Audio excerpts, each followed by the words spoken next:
શરદ પૂનમનું મહત્વ એટલા માટે પણ છે કે એવું કહેવાય છે કે આ રાત્રિએ ભગવાન કૃષ્ણ વ્રજભૂમિમાં રાસલીલા રચાવે છે અને ગોપીઓ એ રાસલીલાની અંદર તલ્લીન થઈ અને રાધા કૃષ્ણની ફરતે એ રાસલીલા ગાતા હોય છે. ત્યારે આ રાસલીલાનું પ્રતિકાત્મક મહત્વની વાતથી મારી વાત શરૂ કરવી છે. એમણે કીધું કે ગીતાનું જ્ઞાન પચાવ્યું છે વગેરે વગેરે, પણ હું બે હાથ જોડીને નતમસ્તક થઈને એવું કહું છું કે હજુ તો આ શરૂઆત છે, કંઈ જાણ્યું નથી. માત્ર ને માત્ર પ્રયત્ન એ જાણીને જીવનમાં ઉતારવાનો છે. અને એ ગીતા જ્ઞાન જ્યારે આપણે કહીએ કે કઈ રીતે ગીતાનું મહત્વ સમજી શકાય, તો જેટલા પણ આપણા વેદ છે, પુરાણો છે, ઉપનિષદ છે, વેદાંત છે, આરણ્યક છે, એ બધાને ભેગા કરી અને જેમ આપણે ફળને નીચોવીને એનો રસ ઉત્પન્ન કરીએ, એ જ રીતે આ શાસ્ત્રોને નીચોવીને જે રસ ઉત્પન્ન થયો છે એ છે શ્રીમદ ભગવદ્ ગીતા. એટલે એનો કદાચ એકાદ શ્લોક પણ સમજીને જીવનમાં ઉતરી જાય તો જીવન આખું જે છે એ પાર ઉતરી જાય, એવું મારું સ્પષ્ટ માનવું છે. ઘણા લોકો એવું કહે છે અને એ વાત સાચી પણ છે કે જીવનમાં ક્યારેક કોઈ પણ તકલીફ હોય, કોઈ પણ કન્ફ્યુઝન હોય, ત્યારે એકાદ પાનું ખોલીને વાંચી લઈએ અને એમાં જે પહેલો શ્લોક વાંચીએ ને એમાં તમને એ સમસ્યાનું સમાધાન મળી જાય. અને આવું કદાચ ગીતા માટે નહીં, તમામ ધર્મગ્રંથો માટે કહી શકાય. પરંતુ ફરક ક્યાં પડે છે? આજે અહીંયા ઘણા બધા માતા પિતા પણ બેઠા છે, એટલે મારે એક પ્રશ્ન પૂછવો છે કે આપ આપના બાળકની સાથે બેસો, એને 10 મિનિટ, 15 મિનિટ, 20 મિનિટ કંઈક સારી વસ્તુ કીધી, બેટા આપણે આમ કરવું જોઈએ, બેટા આપણે આમ કરવું જોઈએ, આ કરવું જોઈએ, પેલું ના કરવું જોઈએ. એ કયા પછી તમે બહાર નીકળો છો, પછી પાછા ઘરે આવો છો, ત્યારે બાળક હાથમાં પૂજાની થાળી સાથે તૈયાર છે, આપને બેસાડે છે અને આપની પૂજા કરે છે, અને પછી આપે જે ન કરવાનું કીધું એ બધું જ કરે છે. તો શું આપણે ખુશ થઈશું એમાં? માતા પિતા તરીકે આપણે ખુશ ક્યારે થઈશું કે જ્યારે આપણે જે કીધું છે એનું અનુસરણ બાળક કરે ત્યારે, અથવા આપણે જે કીધું છે એને સાઈડમાં મૂકીને આપણી 24 કલાક પૂજા કરે ત્યારે? હું માનું છું ત્યાં સુધી તમામ લોકો વિકલ્પ એકને ચૂઝ કરશે કે આપણે જે કીધું છે એનું પાલન કરશે તો માતા પિતા તરીકે આપણને વધારે ખુશી થશે. પણ જ્યારે ધર્મગ્રંથોની વાત આવે છે, જ્યારે ભગવાનના ઉપદેશની વાત આવે છે, ત્યારે આપણે વિકલ્પ 2 ચૂઝ કરીએ છીએ, વિકલ્પ 1ને ભૂલી જઈએ છીએ અને પછી આપણે આશા રાખીએ છીએ કે પરમ પિતા આપણાથી ખુશ નથી. હું માનું છું ત્યાર સુધી મહાભારત, રામાયણ, બાઇબલ હોય કે કુરાન હોય, આ બધા જ ધર્મગ્રંથો જે છે એ જીવન જીવતા શીખવાડવાના ધર્મગ્રંથો છે. અનફોર્ચ્યુનેટલી, કમનસીબે આપણે બધા જ ધર્મગ્રંથોને મૃત્યુ પછી વાંચવાના અધ્યાય બનાવી દીધા છે. માણસ મરી જાય પછી ગીતાનું પાઠ થાય એની પાછળ, કે બાઇબલ વંચાય કે કુરાન વંચાય, પણ જે ગયો છે એને હવે કંઈ ફરક પડવાનો નથી, જે બેઠા છે એમનું એમાં ધ્યાન નથી. એટલે જ્યારે પણ આપણે ધર્મગ્રંથોની વાત કરતા હોઈએ, ભગવાનની વાત કરતા હોઈએ, ત્યારે મારું એવું સ્પષ્ટ માનવું છે કે એ ખુશ ત્યારે જ થશે જ્યારે એમણે જે કરવાનું કીધું છે એ કરીએ તો. આ તો આપણને કોઈક 2 શબ્દો કહી જાય તોય આપણે 2 દિવસ દિમાગમાં લઈને ફરીએ કે મને કઈ રીતે કહી ગયો કે કઈ ગઈ. મારું માનવું એવું છે કે આ ધર્મગ્રંથોમાંથી આપણે એ શીખવાનું છે કે મેં મારા ભૂતકાળના પ્રવચનમાં પણ કીધું છે ને આજે ફરી અહીંયા શરદોત્સવમાં મને એ પુનરાવર્તન કરવાની ઈચ્છા થાય છે કે ભગવાન હોવા છતાં એક બાળક તરીકે જેલમાં જન્મ લેવો, જન્મ લીધા પછી પોતાના સગા મા બાપથી છૂટા થઈ જવું, રાજકુમાર હોવા છતાં ગોવાળની માફક ગોકુળની અંદર મોટા થવું, થોડા મોટા થઈને પોતાના જીવનનો પહેલો પ્રેમ રાધા મળતો હોય ત્યારે એનાથી છૂટા પડીને મથુરા જવું, મથુરામાં જઈને પોતાના સગા મામા કંસનો વધ કરવો અને મથુરાની ગાદી મળતી હોય ત્યારે એ ગાદી છોડીને સાંદીપની મુનિના આશ્રમમાં ભણવા જવું, ભણી ગણીને આવીને સોનાની દ્વારિકા હજુ તો વસાવી જ છે, રાજ કરવાનો સમય આવે છે ત્યારે દ્વારકા છોડીને હસ્તિનાપુર પહોંચવું, પોતાના જ સગા કૌરવો અને પાંડવોને એકબીજાની સામે લડતા જોવા અને પોતાના જ બનાવેલા માનવીઓને એકબીજાનો સંહાર કરાવીને ધર્મની સ્થાપના કરવી, પોતાના સગા ભાણેજ અભિમન્યુનો ત્યાં વધ કરાવો અને ધર્મની સ્થાપના કર્યા પછી પણ માતા ગાંધારીનો શ્રાપ લેવો અને શ્રાપ લીધા પછી પોતાના જ યાદવોને એકબીજાને મારતા જોયા પછી એક સામાન્ય માણસના, એક સામાન્ય પારધીના તીરથી દેહ ત્યાગ કરવો અને છતાં પણ આખા મહાભારતમાં, આખા ભાગવતમાં આપણને કૃષ્ણ વિષાદ યોગ નથી મળતો અને એટલે જ એ પુરુષમાંથી પૂર્ણ પુરુષોત્તમ બની શક્યા છે.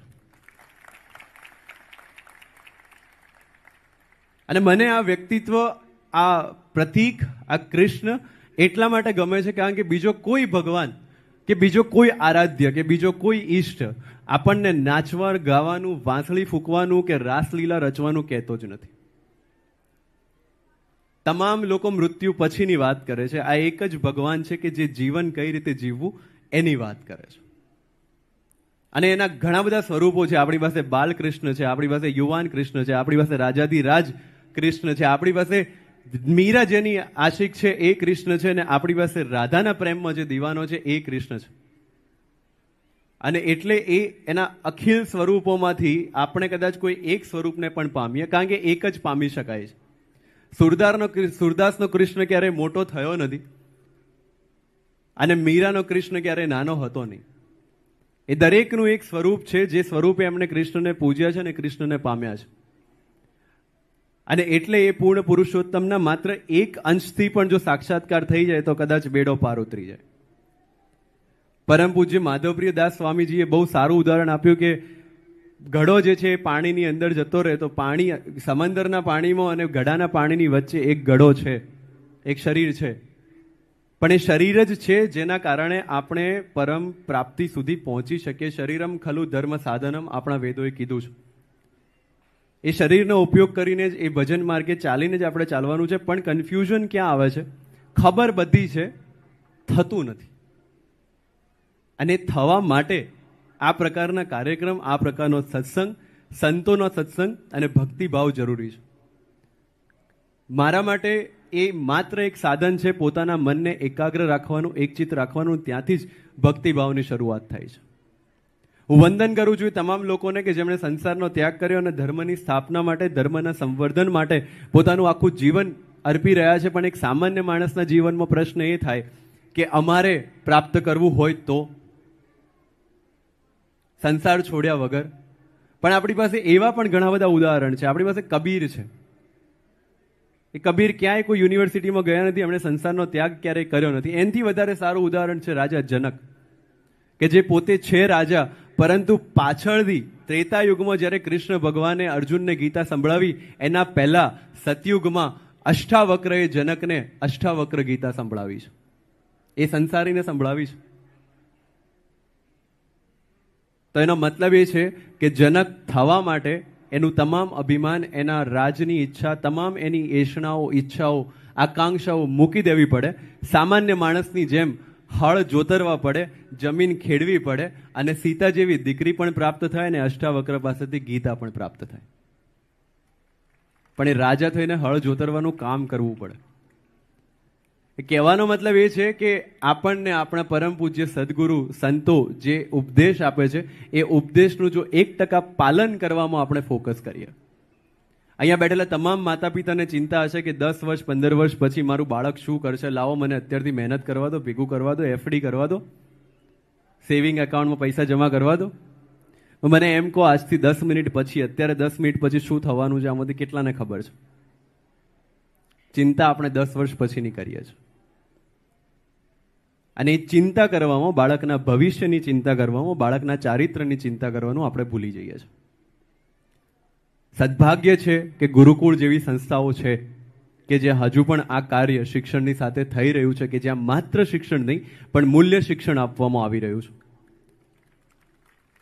પણ માતા પિતા તરીકે આપણે એ પણ વિચારીએ કે કદાચ જો ભવિષ્યમાં 10 વર્ષ પછી, 15 વર્ષ પછી એફડી નહીં હોય તો ચાલશે, પણ એ 10 વર્ષ કે 15 વર્ષ પછી હું ન હોઉં તો મારું બાળક એ રસ્તા ઉપર એકલું ચાલવા માટે સક્ષમ છે કે નહીં, એની પૂર્વ તૈયારી આપણે કરવી પડશે.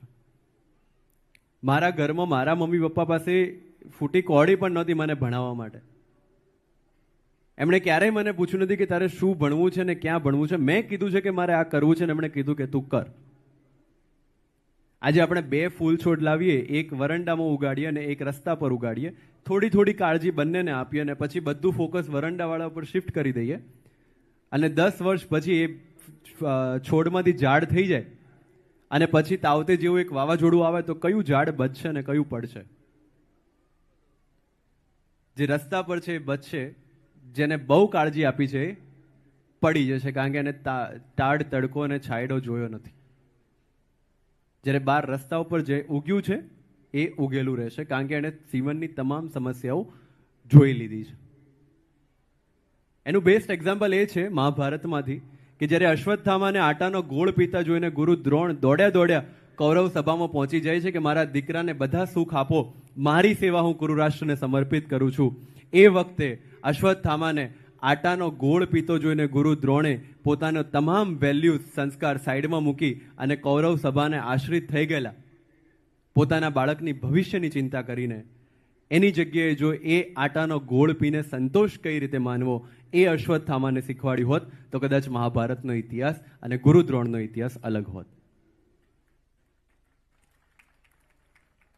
ભવિષ્યની ચિંતા કરવા કરતાં ચારિત્રની ચિંતા કરીએ. આપણે બાળકને પાંખો તો છે એની પાસે, આપણે સમાજ તરીકે માત્ર એને આંખો આપવાની છે. અને મને કીધું કે અહીંયા ઘણા બધા યુવાનો પણ બેઠા છે. એ યુવાનોને પણ મારી વિનંતી છે કે આપણે ખૂબ ઉપર ઉડીએ, જેટલી પ્રગતિ કરવી હોય એટલી કરીએ, પણ એ ઉડવું અને એ પ્રગતિ જે છે ને એ આકાશમાં ચકતા પતંગ જેવી છે. એ પતંગનું ભવિષ્ય માત્ર ત્યાર સુધી છે જ્યાર સુધી એ દોરી સાથે જોડાયેલું છે. એ દોરી સાથે જ્યાર સુધી જોડાયેલી છે ત્યાર સુધી એને જેટલા ઉપર જવું એટલા ઉપર જવા માટે સ્વતંત્ર છે. પણ એ દોરી જો તૂટી જાય તો એ પતંગનું શું થાય એ આપણને બધાને ખબર છે. ક્યાંક કોઈક ગટરમાં હશે, ક્યાંક કોઈક ઝાડ પર હશે, ક્યાંક ફાટી જશે, ક્યાંક કોઈક ગાય ખાઈ જશે. તો આ સમાજ, આપણા ગુરુજનો, આપણા સદગુરુઓ, આપણા માતા પિતા, આપણા શિક્ષક એ દોરી છે. એ દોરી સાથેનું કનેક્શન જ્યાર સુધી આપણું અકબંધ છે ત્યાર સુધી પ્રગતિના જે આકાશ પર આપણે ઉડવું હોય ત્યાં સુધી ઉડી શકીશું. પણ જ્યારે પરંપરાઓ આપણને બંધન લાગતી થાય છે, માતૃભૂમિ મૂકીને વિદેશમાં ચાલે જવાનું મન થાય છે, એકના એક દીકરાઓ આજે ફોરેનમાં હોય છે, માતા પિતાના અંતિમ શ્વાસ ચાલતા હોય તો પણ આવવાની દરકાર નથી હોતી, એવું બધું જોઈને થોડું જે છે એ દુઃખ થાય છે. ત્યાં થોડું હજુ કામ કરવાની જરૂર, વિદેશમાં જવું જરૂરી છે, પ્રગતિ કરવી જરૂરી છે, પણ પોતાના મા બાપની સેવાના ભોગે નહીં. આ સંસ્કાર એ આપણા ભારતીય સંસ્કાર છે. અને એ ભારતીયતા જ્યારે આજે સમગ્ર વિશ્વમાં પ્રસરી રહી છે ત્યારે ભારતીયતાની સાથે સાથે એના મૂલ્યો પણ આપણે સમગ્ર વિશ્વમાં પ્રસરાવીએ. અને એ પ્રસરાવવા માત્ર કહેવાથી નહીં, આપણે એવું જીવી બતાવીએ જેથી સમગ્ર વિશ્વ એ ભારતને વિશ્વગુરુ માની રહ્યું છે અને વધુ દ્રઢપણે માનતું થાય. એવા પ્રયત્નો આપણે સર્વે મળીને કરવા પડશે. આપણે બધાએ સાથે મળીને ચાલવું પડશે. અને જેમ આપણા માનનીય પ્રધાનમંત્રી શ્રી કહે છે કે એક માણસ જો એક ડગલું ચાલે તો આ દેશ જે છે એ 125 કરોડ ડગલા એક સાથે આગળ કૂદી શકે છે, વધી શકે છે, પ્રગતિ કરી શકે છે. ફરી એકવાર શરદોત્સવમાં જે પ્રમાણે આને આપણે લીલા કેમ કહીએ છીએ ખબર છે? કારણ કે લીલામાં એક પ્રકારની નિરંતરતા છે, એક પ્રકારની કન્ટિન્યુટી છે. અને એટલે રામના જીવનને આપણે રામચરિત્ર કહીએ છીએ, જ્યારે કૃષ્ણ જીવનને આપણે લીલા કહીએ છીએ. ચરિત્રમાં મર્યાદા છે, લીલામાં કોઈ મર્યાદા નથી. કૃષ્ણ માત્ર એટલું કહે છે કે કશું પરમનન્ટ નથી, કશું શાશ્વત નથી, પરિવર્તન સંસારનો નિયમ છે. આજના જે પ્રશ્નો છે એ આવતીકાલે નથી રહેવાના, આવતીકાલના પ્રશ્નો કદાચ પરમ દિવસે નથી રહેવાના. રહેવાનું છે તો માત્ર આજની ક્ષણ, અને એ ક્ષણમાં જીવતા જો આવડી જાય તો આપણું જીવન જે છે એ પાર લાગી જાય. ફરી એકવાર આ શરદોત્સવના પ્રસંગે આપ સૌને આપની અંદરનો કૃષ્ણ મળે એવી ભગવાન કૃષ્ણને, જગત પિતાને પ્રાર્થના સાથે થેન્ક યુ સો મચ. જય હિન્દ, જય ભારત, જય સ્વામિનારાયણ.